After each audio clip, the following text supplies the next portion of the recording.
Ну, я знал, что возбудили уголовные дела, и адвокаты этими делами занимаются.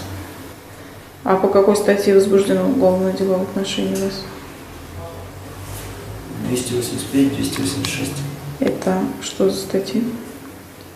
Это нецелевое использование бюджетных средств. Ну, еще следующее не знаю. А работали вы где? Город Благовещенск. Кем? В последнее время мэром города Благовещенска. А до какого времени вы работали мэром города? До марта 2010 года. А вы с обвинениями это согласны, которые в отношении вас выдвигаются? Нет. А эти уголовные дела были возбуждены в отношении вас, когда вы занимали должность мэра, Нет. или уже после Нет, этого? эти уголовные дела были возбуждены через год после моего снятия. Ваше мнение, Александр Анатольевич, причина возбуждения уголовного дела? Мое дело, мое мнение, что все дела сфабрикованы